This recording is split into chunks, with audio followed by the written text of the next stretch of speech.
this is Justin Bieber. This is Gwen Stefani. Hi, this is Madonna. What's up, you guys? It's Nicki Minaj. Radio Afrique Santé. C'est la radio que vous aimez.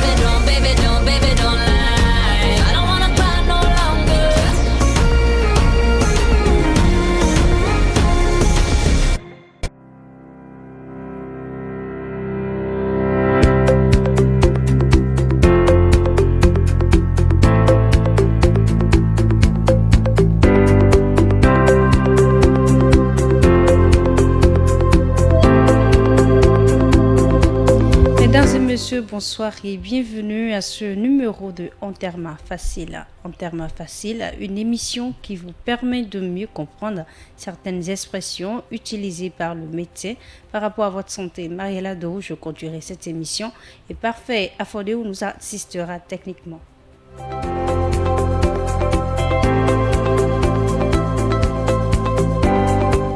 Il n'est pas rare d'entendre le professionnel de santé faire sortir l'expression anorexie mentale lors du diagnostic ou quand on se rend à l'hôpital suite à un problème dans notre alimentation.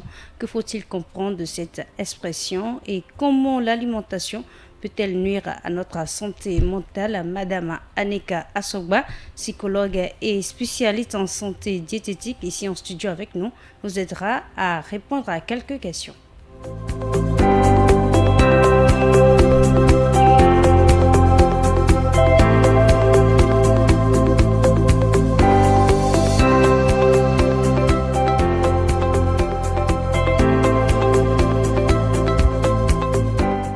Alors bonsoir à vous madame, comment vous allez? Bonsoir madame la Luna, je vais vous très bien. Bien. Ça va, on a et grâce la à Dieu. Petite famille? Ça va. D'accord. Alors sans plus tarder, nous allons commencer et nous revenons tout juste en studio après la fin de ce générique.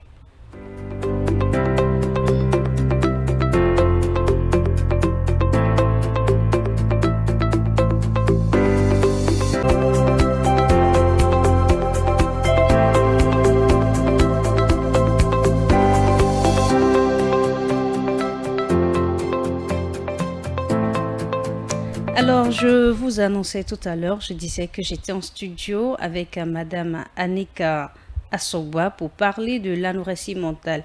Alors, sans plus tarder, je vais vous demander qu'est-ce qu'on peut comprendre de l'expression anorexie mentale.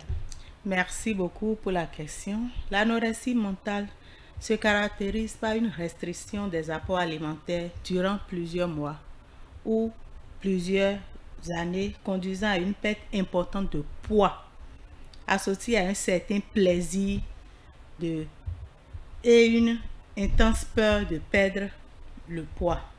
La personne souffrant d'anorexie mentale a le sentiment d'être toujours en surpoids et recherche à maigrir à tout prix et par tous les moyens. Non, en termes faciles, comme c'est dit sur l'émission, c'est cette personne-là qui sent qu'il y a un complexe en matière de poids. Oui, c'est quelqu'un qui veut diminuer son poids par n'importe quelle stratégie.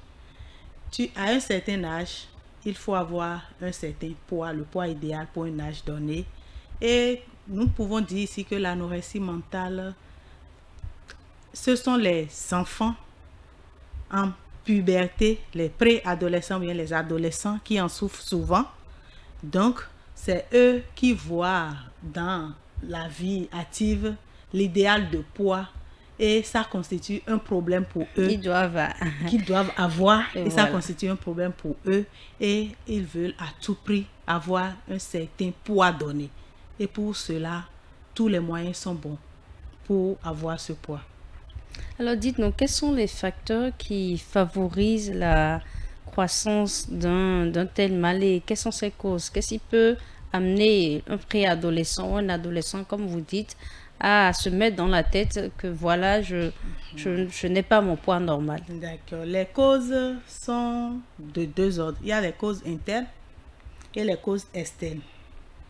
Les causes externes sont induites par les facteurs génétiques, neurologiques et familiaux, tandis que celles internes sont induites par des facteurs environnementaux et socioculturels. Vous pouvez nous donner quelques exemples? Oui. Quand on parle de facteurs je vais prendre par exemple les facteurs neurologiques. Du point de vue neurologique, un manque de sérotonine, c'est Ça veut l'hormone du dire- bonheur. D'accord. L'hormone du bonheur. Dans ton corps, si tu es en manque de sérotonine, on n'est pas tout le temps joyeux. Donc, un manque de sérotonine peut jouer sur la satiété d'un enfant. C'est de façon naturelle quand on parle de causes chez un enfant. Mais quand on parle des causes socio-culturelles, nous avons nos critères de beauté. Parce qu'on a dit que l'anorexie mentale touche les adolescents et spécifiquement les adolescentes, les filles. Quand on prend le pourcentage sur 100, au moins on a 95 filles pour 5 garçons. Donc ça touche souvent les filles. Et quand on parle des facteurs socio-culturels, nous avons les critères de beauté qui sont véhiculés par les réseaux sociaux et les autres médias qui influencent les adolescents, même certains adultes dont le métier, comme les mannequins, qui doivent avoir un poids idéal pour pouvoir défiler quand ils mangent trop. À ce que j'aurais appris, ils sont dans l'obsession d'avoir un certain Le poids. poids constitue un souci pour eux. Parce que c'est ça qu'ils vendent, c'est le corps qu'ils vendent, c'est un mannequin. Cela souffre d'anorexie Oui, mentale c'est alors. source d'anorexie mentale. Donc, quand on prend les jeunes, dans notre société actuellement, c'est un corps idéal. Mais quand on vient en Afrique, ce n'est pas si développé que ça. Parce que c'est la femme ronde qui est plébiscitée chez nous. Oui. Alors que chez les Occidentaux, c'est la femme pas le cas. svelte qui est plébiscitée. Donc, ça dépend des facteurs socioculturels pour que l'enfant adolescent puisse développer cette maladie. Donc, quand on a les facteurs familiaux, là, on peut prendre tout ce qu'il y a. On a 2 enfants. Je dis souvent aux parents, l'enfant est unique. Même si tu en as 2, l'éducation que tu vas donner à l'un ne sera pas le même. Même si c'est la même forme d'éducation, ce ne seraient pas les mêmes méthodes que tu vas utiliser. Ce n'est pas parce que l'autre a grandi et pendant la puberté n'a pas pris de poids que quand le second serait en train de grandir et va prendre du poids, tu vas commencer par avoir des commentaires sur son poids. C'est un enfant, c'est un adolescent, c'est quelqu'un qui rentre dans la vie adulte. Et quand on lui envoie ces genres de messages, ça frustre, ça choque l'enfant. Et pour cela, l'enfant se renferme sur lui-même et commence par chercher des techniques, voies et moyens pour pouvoir correspondre à l'idéal de ses parents. Et dans ce cas, l'enfant se retourne vers les réseaux sociaux et commence par chercher et tout ce qu'il trouve est bon. Qui est acclamé. Et tout ce qu'il trouve est bon à prendre comme moyen pour pouvoir correspondre à l'idéal de poids que ses parents veulent. Alors qu'il y a des enfants qui sont gros pendant l'enfance et pendant la puberté, mais à l'âge adulte maigrissent et ont un poids normal. Donc, la puberté, l'enfant qui grandit a besoin de se nourrir. L'enfant doit manger normalement et croître en poids et en taille. Donc, si tout ce que vos parents, vous devez faire, c'est aider cet enfant à vivre ces moments-là. Parce que quand on parle de la puberté, ce sont des transformations qui interviennent dans la vie de l'enfant. Et l'être humain, l'humain a peur de l'inconnu. L'enfant ne sait pas ce que c'est. Donc, il faut communiquer avec l'enfant et lui dire, même si il y a des poils qui viennent sur ton corps, c'est normal. Même si tu commences par développer des sentiments ou bien des comportements, c'est normal. Et tu lui expliques, ça peut arriver que tu vas prendre du poids. Il y a certaines filles qui, quand elles commencent leur menstruation, ça vient avec des poids en plus. Parce que ce sont des hormones qui viennent dans leur corps. Et quand ça vient, il faut aider l'enfant à comprendre et à accepter son corps pour ne pas être dans un mal-être. C'est un mal-être continu. Et quand ça vient, c'est difficile de s'en sortir. C'est pour ça que la famille est la base. L'enfant doit être ancré dans la famille. Et si c'est cette famille qui est source de ces problèmes, ça va être très difficile pour l'enfant. Parce que nous, en tant que psychologue, pour récupérer un enfant anorexique, on a besoin de cette base familiale, de cette cellule familiale pour que l'enfant... Parce que si tu finis à l'hôpital, tu renvoies l'enfant dans la famille. Dans Si le la même femme, milieu. Dans le même milieu. Si le milieu commence encore ces mêmes habitudes, ces mêmes comportements, l'enfant va rechuter tout le temps. D'accord. Vous avez eu à évoquer tout à l'heure que ces enfants ou ces personnes-là qui sont anorexiques font recours à certaines méthodes pour pouvoir... ils ont le complexe du surpoids Oui, ou oui. par rapport à leur poids en général. Vous avez évoqué, vous avez parlé des moyens. Oui. Est-ce que vous pouvez nous citer vous pouvez nous donner quelques exemples de D'accord. moyens qu'ils utilisent? D'accord. C'est qu'un enfant en bonne santé doit prendre du poids et grandir au fil des trimestres, des mois, des années. Donc, si le poids de l'enfant stagne ou bien la taille stagne, c'est un signe d'alerte. L'enfant doit croître. Si l'enfant ne prend pas du poids, ou bien si l'enfant ne grandit pas, c'est un signe d'alerte. Nous avons encore des enfants qui arrêtent de manger. Ils prennent. Si Là, l'enfant ne ce mange sont pas, les signes pour les reconnaître. pour les reconnaître, oui. Si l'enfant ne mange pas pendant toute une journée, c'est grave. Maintenant, vous aviez demandé comment faire les moyens pour... La première des choses, c'est les vomitifs. Non, ils prennent des Tout ce qu'il y vomitifs. a comme médicament pour vomir, l'enfant connaît et l'enfant prend. Tous les moyens. Des fois même, c'est eux-mêmes qui enfoncent leurs doigts dans la gorge pour pouvoir sortir Oui. le repas. Déjà que la jeune génération grandit avec plusieurs astuces maintenant. Et eux-mêmes, ils font ça pour pouvoir faire sortir le repas. C'est les méthodes que les enfants utilisent actuellement. C'est soit les médicaments, les vomitifs, qui dégradent vraiment leur corps, parce que c'est la paroi de l'estomac et de l'intestin que ça dégrade. Parce que les vomitifs, ce n'est pas pour prendre tous les jours. Vous voyez? Alors que cet enfant prend ça tous les jours. L'enfant mange avec vous à table et quitte et va dans la chambre, enfonce son doigt dans la gorge et sort tout le repas. Ou bien prend un petit comprimé et sort tout ce qu'il a mangé. Donc, ce sont ces moyens qu'ils utilisent pour pouvoir sortir le peu de repas qu'ils ont mangé. D'accord. Alors, on a eu à évoquer partiellement les signes là. Quels sont ces signes pour reconnaître quand on a un enfant qui souffre de l'anorexie mentale ou quand on a un proche parent qui souffre de l'anorexie. Il peut en souffrir et tout simplement parce qu'on ne maîtrise pas les signes, les signaux d'alerte. On se dit non, c'est quelque chose de normal. Quels sont ces signes-là qui peuvent nous montrer que cette personne souffre d'anorexie mentale? D'accord, comme je viens de le dire, si l'enfant refuse, eh bien la personne refuse de manger pendant toute une journée. C'est un signe. C'est différent du jeûne. Oui, c'est différent du jeûne. C'est vraiment différent du jeûne. Même quand le jeûne le plus strict, c'est chez les musulmans, il mange à 4 heures et à 19 heures. Donc, ce n'est pas toute une journée. Donc, si l'enfant refuse de manger pendant toute une journée, l'enfant saute les repas. Et ce sont ces enfants qui trient le gras. Ça là, c'est pas bon. Il faut pas prendre le sucre.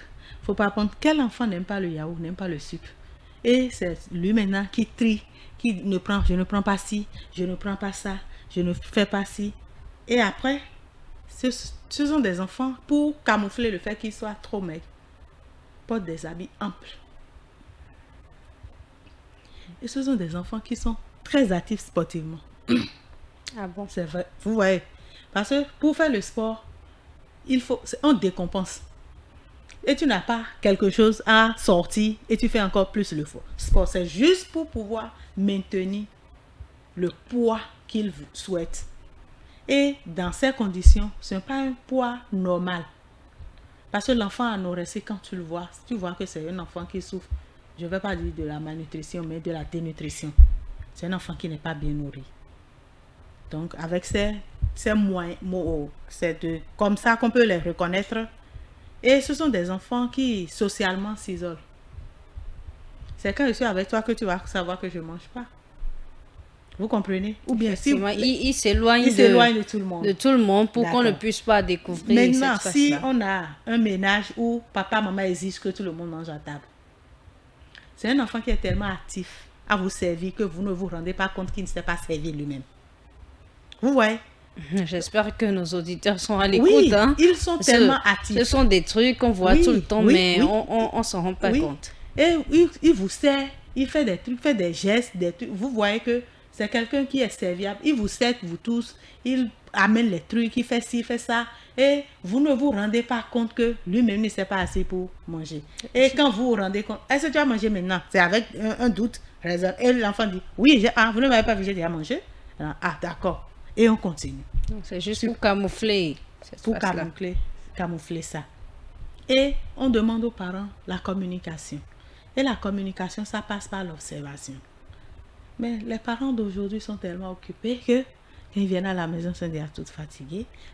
Aller faire le repas et revenir encore surveiller l'enfant qui n'a pas mangé. Dessus quoi, l'enfant qui a encore 12, 13, 14, 15 ans. Vous voyez, on ne prête pas vite attention à ça. Et quand on constate, c'est déjà trop tard. Parce que l'enfant ne mange pas, mais porte des habits amples. Tu ne vois pas l'aspect physique de l'enfant. C'est un enfant qui sait se laver, qui sait se débrouiller seul. C'est une maman. Des fois même, on rentre dans la chambre des enfants ados une fois par semaine ou 2 fois. Vous voyez? Donc, on n'a pas le temps de constater ça. Alors, pour nos auditeurs qui en souffrent, on ne souhaite pas que vous ayez des enfants comme ça, mais peut-être il y a un de ces cas-là quelque part pour ces auditeurs-là qui en souffrent ou qui ont des proches parents qui en souffrent, qu'on souffre de ce mal. Est-ce qu'il y a espoir qu'on puisse en guérir? Oui, Si, oui, quel est le traitement à suivre pour ce faire? oui, il y a un espoir si le patient est pris en charge par des spécialistes. Le traitement est à la fois médicamenteux et psychologique. Il faut donc une équipe médicale pluridisciplinaire pour traiter l'anorexie. On a parlé du pédiatre, parce que ce sont des enfants qui sont le plus atteints, le nutritionniste, l'endocrinologue, parce que quelqu'un qui vomit beaucoup, avec les hormones de la puberté, il y aura toujours un souci. Parce que dans les conséquences, on ira même à voir que ces filles n'ont plus leur menstrues. Donc, il faut un endocrinologue, Et sur un les neurologue garçons? et psychologue. Et sur les garçons aussi, il y a des conséquences. C'est la pilosité qui vient tardivement. Parce que quand tu es adolescent, il y a des signes de la puberté qu'on doit constater. Et si ces signes-là n'apparaissent pas, il y a pour certains que c'est normal. C'est pour ça qu'il faut aller voir des spécialistes pour voir Je si me c'est une demandais, pathologie. ceux-là qui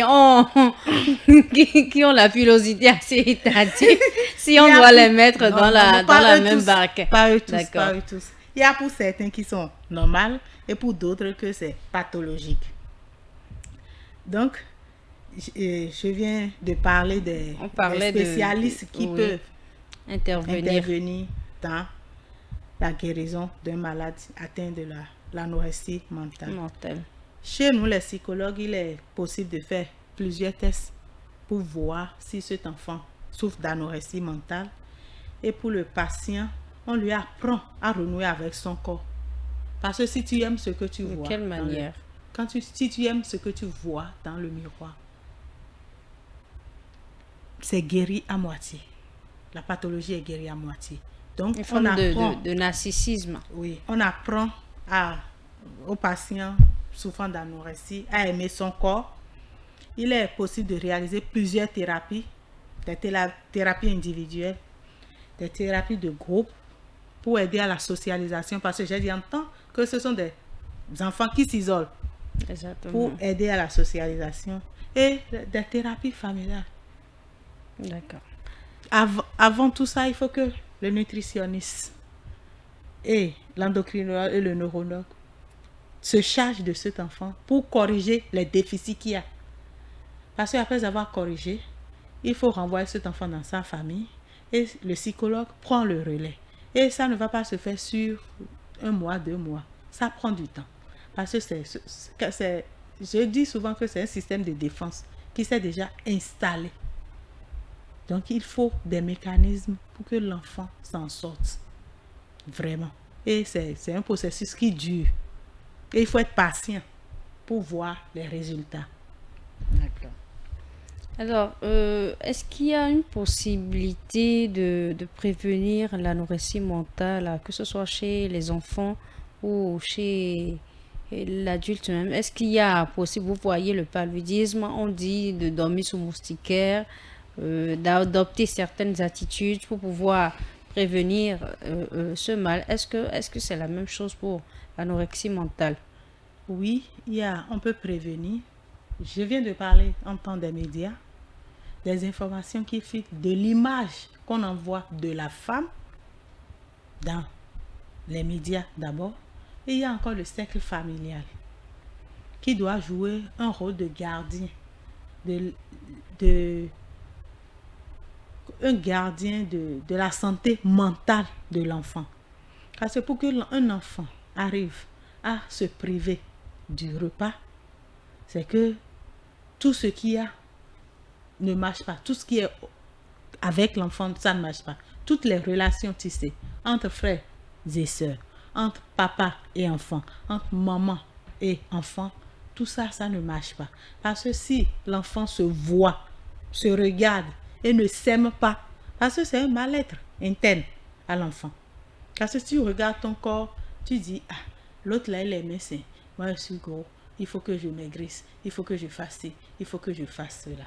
Et quand on Et j'ajoute, ne dites pas que je vous interromps, j'ajoute, il y a en milieu scolaire, par exemple, il y a de ces camarades-là dont on se moque, on se dit, ils sont maigres, ils sont ci, ils sont ça. C'est tellement... Ça détruit tellement les enfants parce qu'ils sont livrés à eux-mêmes. C'est un cadre, l'école, mais les enseignants ne sont pas tout le temps au courant de ce qui se passe dans les cours de récréation à la sortie de l'école. Les enseignants ne savent pas. Et l'enfant est livré à lui-même. Et plus méchant qu'un enfant, excusez-moi, il n'y a pas. Oui, plus méchant. Parce que quelqu'un qui te parle, vous avez le même âge et qui te dit que c'est ça qui doit être et toi, tu n'es pas dans cette norme. L'enfant est tellement blessé que arrivé chez lui, il commence à réfléchir. Et ce sont les notes qui impactent d'abord. Parce que pour reconnaître un enfant qui souffre, il faut voir, on prend son bulletin même et on voit d'anorexie. Les notes, tu vas voir que ces notes vont commencer par chuter. Si la cause, c'est au niveau de l'école. Donc, au niveau de l'école aussi, si on peut même commencer déjà à partir de 6e à parler aux enfants il y a le civisme qui existe encore, non? Oui. Savoir être, savoir faire, savoir vivre en société. Oui, le civisme. Oui, si on peut commencer par leur parler de ça et leur dire que le harcèlement, ça détruit toute une vie. Toute une vie. Parce que les décisions que cet enfant aurait prises quand il a été harcelé, ça peut l'amener jusqu'à la mort. Parce que le fait de prendre les vomitifs, ça peut détruire votre intestin ou votre paroi intestinale. Et quand les parents vont s'en rendre compte, ce serait trop tard. Et c'est la mort qui s'ensuit. Donc les actes qu'on pose aujourd'hui en tant qu'enfant peut détruire la vie de la femme. Parce que si elle prend ça, elle peut avoir des problèmes. Plus tard, les hormones ne seront pas là, elle ne pourra plus concevoir. C'est trop. Donc si on explique à cet enfant que la parole a un pouvoir sur son ami, l'enfant là pourra comprendre. Parce que c'est ancré au niveau des écoles. Et c'est une jungle. Si tu n'arrives pas à dominer, tu seras dominé. Donc, c'est ça. Il faut vraiment apprendre aux enfants à aimer son prochain. Donc, la sensibilisation quitte le cadre familial, puisque vous avez eu à dire tout à l'heure que le cadre familial aussi doit, sur le soutien psychologique, le traitement psychologique, pardon. Donc, ça veut dire même à l'école, nos camarades, les enseignants aussi ont un devoir à accomplir. Pour que cet enfant rétablisse vite. C'est pour ça qu'on ne l'envoie pas direct. Quand l'enfant finit, on ne l'envoie pas directement à l'école. Il faut que l'enfant même arrive à s'aimer d'abord pour pouvoir se faire accepter par l'autre. La différence, ce n'est pas quelque chose de malin. La différence est une force. Il faut apprendre à l'enfant que quand tu es différent, c'est ça qui fait ta particularité. Et c'est une force pour l'enfant. Si on lui explique, l'enfant arrive à accepter son poids, à accepter. Parce qu'il y a certains enfants, quel que soit ce qu'ils mangent, ils prennent du poids. Et des fois même, ils prennent et c'est quand ils rentrent dans l'âge adulte que le poids se normalise et l'enfant devient encore quinquin ou bien maigre comme avant. Donc, on leur explique ce que c'est que l'anorexie mentale, les conséquences, bien les conséquences sur la vie de cette victime-là. de cette victime, sur la vie de ses parents. Parce que si j'ai mon enfant et je perds mon enfant, c'est vraiment un drame pour moi. Donc, même à l'école, si tu es en classe avec un camarade à qui tu as eu des écarts de langage et cet enfant-là ne vient plus à l'école, toi-même, même si tu es dur, tu seras affecté. Merci donc à vous. Alors, avant de vous demander votre mot de la fin, je vais faire un petit rappel sur ce que c'est que l'anorexie mentale. Si je m'en tiens à vos explications, c'est une forme de maladie dont on souffre et qui a une implication nutritionnelle. Oui. C'est une maladie à implication nutritionnelle On et les classe aussi même dans les troubles de comportement alimentaire. Oui. Bon, vu que c'est vous qui êtes la spécialiste, est-ce que vous pouvez nous faire de façon ramasser à cette allure-là? C'est sûr que moi, je vais dévier. Non, comme je viens de le dire, l'anorexie mentale, c'est une restriction. L'enfant cesse de manger ou bien diminue considérablement ce qu'il mange. Et s'il mange trop, il prend les moyens, comme les vomitifs ou bien le fait de se faire vomir lui-même pour évacuer le surplus de repas qu'il considère. Parce que c'est un surplus qu'il considère. Parce que maman te donne à manger, normalement tu manges, c'est ce dont tu as besoin pour ton corps. Et quand on parle d'anorexie, les conséquences ou bien les causes sont au niveau familial, au niveau génétique, au niveau socio-culturel, comme on vient de le dire, au niveau neurologique, parce que la baisse de la dopamine peut entraîner ça, l'anorexie mentale chez l'enfant. Et on voit souvent que ce sont les jeunes adolescentes qui en souffrent souvent. Et comme conséquence, je viens de le dire, c'est la conséquence la plus dramatique qui est la mort. Et j'ai aussi dit que c'est chez les jeunes filles, les règles ne viennent pas, ou si ça venait, ça cesse. Chez les filles ou bien les patients qui sont atteints de l'anorexie mentale. Et ils ont un amaigrissement vraiment très, très... C'est comme quelqu'un qui est dénutri. Et ils cherchent les voies et moyens pour que l'entourage familial ne constate pas ça. C'est un enfant qui s'isole. D'accord. Alors, dites-nous, nous sommes à quelques minutes de la fin. Quel conseil avez-vous à donner à nos auditeurs pour éviter cela? Ce que je vais dire, c'est au niveau des parents, il faut faire preuve d'une cohérence éducative. Les règles doivent être les mêmes avec chacun des deux parents. Si on prend la rigueur, tout le monde est rigoureux. S'informer sur la maladie pour savoir si son enfant en souffre ou pas. Apprendre aussi à parler de la maladie avec l'enfant, mais pas trop. Si l'enfant, tous les jours, on ne lui parle que de ça, il ne faut pas se focaliser sur la maladie et continuer à vivre soi-même. Parce que si l'enfant voit que maman est grosse et elle vit très bien, elle s'aime, elle est en joie, elle danse, elle rit tout le temps, l'enfant va dire, ah, mais elle est heureuse, donc moi-même, grosse, je peux l'être. Il faut donner l'exemple à la maison. À l'école, sensibiliser. On ne peut que faire ça. Sensibiliser les enfants sur les conséquences de ces actes sur leurs camarades. Voilà, comme on le dit, la famille, le petit cocon familial est la première éducatrice de l'enfant. C'est la source c'est le fondement de l'éducation de l'enfant. Voilà. Et on peut dire aussi au niveau des réseaux sociaux, comme je dis à toutes les adolescentes, ce n'est pas tout ce qui est dans les réseaux sociaux qui sont bons à prendre. D'accord. Merci donc à vous. Merci donc à vous, Madame Asogba Annick. Merci beaucoup. Pour vos éclaircissements. Nous sommes à la fin de ce numéro de votre émission en thème facile. Je rappelle qu'on a eu à parler aujourd'hui de ce que c'est que l'anorexie mentale, de ses conséquences et comment est-ce qu'il faut s'y prendre avec une personne anorexique.